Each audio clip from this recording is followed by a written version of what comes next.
પછી મધ્યાહન સમયે શ્રીજી મહારાજે સર્વે નાના નાના વિદ્યાર્થી સાધુને પોતાની સમીપે બોલાવ્યા અને એમ કહ્યું છે, તમે સર્વે વિદ્યાર્થી મને પ્રશ્ન પૂછો. પછી મોટા શિવાનંદ સ્વામીએ પૂછ્યું છે, જેને ભગવાનનો અચળ નિશ્ચય હોય તે કેમ ઓળખાય?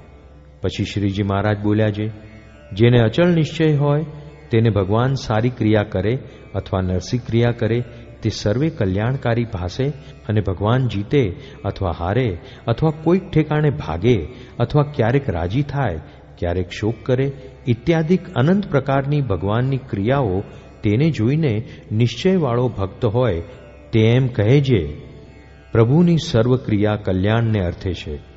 તે જ્યારે બોલે ત્યારે એવું ને એવું બોલતો હોય તો તેને પરિપક્વ નિશ્ચયવાળો જાણવો.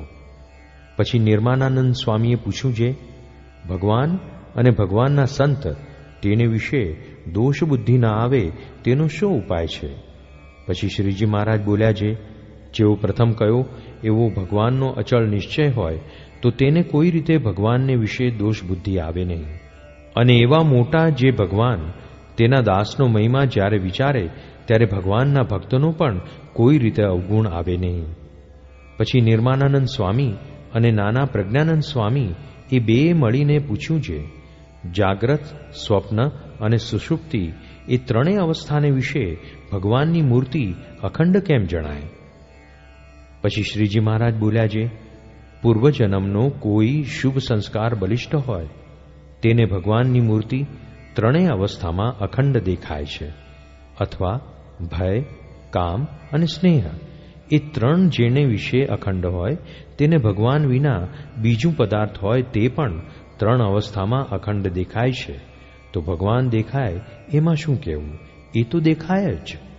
પછી નાના શિવાનંદ સ્વામીએ પૂછ્યું છે, સત્સંગને વિશે અચળ પાયો જેનો હોય તે કેમ જણાય? એક તો એ પ્રશ્ન છે અને બીજો પ્રશ્ન એ છે જે માન, કામ, ક્રોધ, લોભ, મદ, મત્સર અને ઈર્ષા ઇત્યાદિક જે શત્રુ તે કયા પ્રકારે કરીને નાશ પામે છે? પછી શ્રીજી મહારાજ બોલ્યા છે, જેને સત્સંગનો અતિ દ્રઢ પક્ષ હોય તે જ્યારે કોઈ સત્સંગનું ઘસાતું બોલે ત્યારે ખમી શકે જ નહીં.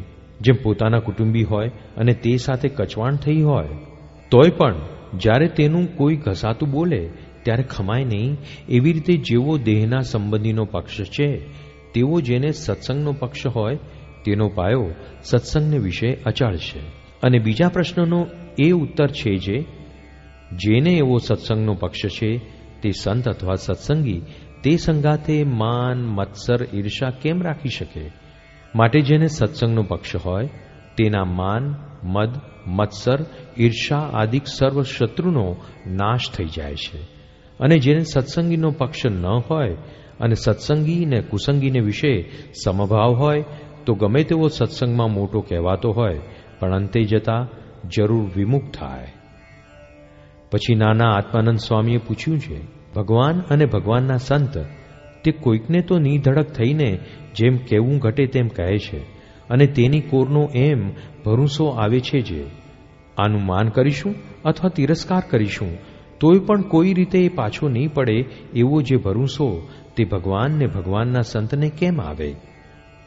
એક તો એ પ્રશ્ન છે અને બીજો પ્રશ્ન એ છે જે સંતને પાસે રહેતા હોઈએ તેને જેવું આપણા ઉપર હેત હોય તેવું સમગ્ર સંતને કેમ રહે? પછી શ્રીજી મહારાજ બોલ્યા છે, જેવો શિવાનંદ સ્વામીના પ્રશ્નનો ઉત્તર કર્યો છે તેવો સત્સંગનો જેને દ્રઢ પક્ષ હોય તો તેને કહેતા સાંભળતા ભગવાન ને ભગવાનના સંતને સંશય થાય નહીં અને એનો કોઈ રીતે કુવિશ્વાસ આવે નહીં જે આને કહેશું તો આ સત્સંગમાંથી જતો રહેશે. તેની કોરનો તો દ્રઢ વિશ્વાસ જ હોય છે એનો સત્સંગ તો અચળ છે માટે એને કહેશું તેની કાંઈ ફિકર નથી. અને બીજા પ્રશ્નનો ઉત્તર એ છે જેને પાસે પોતે પ્રથમ રહેતો હોય અને તેને સાથે પોતાને ન બન્યું ત્યારે બીજા પાસે જઈને રહે તો પણ જેને પાસે પ્રથમ રહ્યો હોય તેનું જો કોઈ ઘસાતું બોલે તો ખમી શકે નહીં. ત્યારે સર્વે સંતને એમ સમજાય છે આ તો કૃતજ્ઞ નથી, જેની પાસે 4 અક્ષર ભણ્યો છે તેનો ગુણ મૂકતો નથી માટે બહુ રૂડો સાધુ છે. એમ જાણીને સર્વે સંતને હિત રહે અને જેની પાસે પ્રથમ રહ્યો હોય તેને મૂકીને બીજા પાસે જાય, ત્યારે પ્રથમ જેની પાસે રહ્યો હોય તેની નિંદા કરે ત્યારે સર્વે સંતને એમ જણાય જે આ કૃતજ્ઞ પુરુષ છે. તે જ્યારે આપણી સાથે નહીં બને ત્યારે આપણી પણ નિંદા કરશે, પછી તે ઉપર કોઈને હેત રહે નહીં. જય સ્વામિનારાયણ દયાળુ. આપને આ વિડિયો પસંદ આવ્યો હોય તો અમારી ચેનલને સબસ્ક્રાઇબ કરો, લાઇક કરો અને દરેક સત્સંગીઓને શેર કરો.